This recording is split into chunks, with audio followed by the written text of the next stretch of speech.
पहाड़ों के बीच अचानक ग्लेशियर का हिस्सा टूटता है, फिर पानी, बर्फ, चट्टान और मलबे का ऐसा सैलाब नीचे आता है कि कुछ ही मिनटों में सड़कें, पुल, घर और पूरे इलाके उसकी चपेट में आ जाते हैं। नेपाल और तिब्बत की सीमा पर बुधवार को कुछ ऐसा ही हुआ, लेकिन इस तबाही के बीच अब सबसे बड़ा सवाल ये है कि क्या नेपाल को एक और बड़ी बाढ़ का सामना करना पड़ सकता है। ताजा रिपोर्ट के मुताबिक नेपाल और तिब्बत में इस आपदा के बाद मौत का आंकड़ा 390 के पार पहुंच चुका है। करीब 1468 लोग अब भी लापता बताए जा रहे हैं।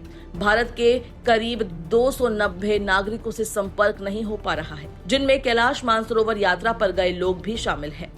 आखिर इतनी बड़ी तबाही शुरू कैसे हुई? रिपोर्ट के मुताबिक नेपाल तिब्बत सीमा के पास हिमालयी क्षेत्र में ग्लेशियर का हिस्सा टूटने के बाद बर्फ और चट्टानों का भारी मलबा नदी तंत्र में जा गिरा, जिसके बाद पानी और मलबे का बेहद तेज बहाव नीचे की ओर बढ़ा और रास्ते में आने वाले इलाकों को अपनी चपेट में लेता चला गया। शुरुआती रिपोर्ट में भूकंप की बात सामने आई थी, लेकिन बाद में भूगर्भीय विश्लेषणों में संकेत मिला कि दर्ज की गई भूकंपीय हलचल खुद ग्लेशियर और चट्टानों के गिरने से पैदा हुई थी। ये बहाव इतना शक्तिशाली था कि नेपाल चीन सीमा के आसपास के इलाकों से लेकर नेपाल के कई जिलों तक भारी तबाही देखने को मिली।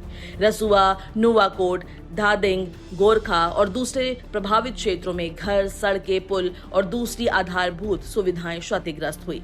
इस आपदा की सबसे खतरनाक बात सिर्फ पानी की मात्रा नहीं थी, बल्कि पानी के साथ बहता हुआ भारी मलबा था। बर्फ, चट्टान, मिट्टी और पानी के इस मिश्रण ने रास्ते में आने वाली कई चीजों को बहा दिया। करीब 19 से ज्यादा पुल और लगभग 40 किलोमीटर सड़कें भी क्षतिग्रस्त या बह गई। इसके कारण कई प्रभावित इलाकों तक जमीन के रास्ते पहुंचना मुश्किल हो गया। अब राहत और बचाव अभियान में हेलीकॉप्टर, सुरक्षा बल और दूसरी एजेंसियां जुटी हुई है। कई जगहों पर सड़क संपर्क टूट जाने के कारण प्रभावित लोगों तक राहत सामग्री पहुंचाना भी बड़ी चुनौती बन गया है। इस पूरी त्रासदी का असर भारत पर भी पड़ा है। भारतीय विदेश मंत्रालय के मुताबिक करीब 290 भारतीय नागरिकों से संपर्क नहीं हो पा रहा है। इनमें पर्यटक, हाइड्रो पावर परियोजनाओं से जुड़े लोग और कैलाश मानसरोवर यात्रा पर गए तीर्थयात्री शामिल हैं। भारत की ओर से प्रभावित भारतीयों को सुरक्षित बाहर निकालने के लिए नेपाल और संबंधित एजेंसियों के साथ समन्वय किया जा रहा है। ऐसे में उन परिवारों की चिंता समझी जा सकती है जिन्हें अब तक अपने परिजनों की कोई खबर नहीं मिली। लेकिन खतरा अभी टला नहीं है। सबसे बड़ी चिंता अब उस नई झील को लेकर है जो बाढ़ और मलबे के कारण नदी के रास्ते में बनने की खबर है। ऐसी झील को बैरियर या मलबे से बनी झील कहा जाता है। अगर इसमें पानी लगातार बढ़ता रहा और प्राकृतिक बांध टूट गया तो नीचे की ओर अचानक पानी का एक और तेज बहाव आ सकता है।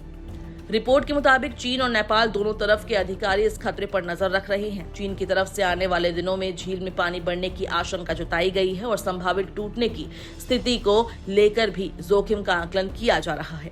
नेपाल की ओर से प्रभावित नदी क्षेत्रों में हाई अलर्ट जारी किया गया है। निचले इलाकों में रहने वाले लोगों से सतर्क रहने और नदी के आसपास न जाने की अपील की गई है। एक तरफ लापता लोगों की तलाश जारी है, दूसरी तरफ रास्ते टूट चुके हैं और कई इलाकों में मलबा जमा है। ऊपर से अगर बारिश या पानी का दबाव बढ़ता है तो बचाव अभियान और मुश्किल हो सकता है। इसलिए अगले कुछ घंटे और आने वाले दिन बेहद अहम माने जा रहे हैं। राहत टीमें लोगों को सुरक्षित स्थानों तक पहुंचाने में जुटी है और संभावित दूसरी बाढ़ के खतरे पर लगातार नजर रख रही है।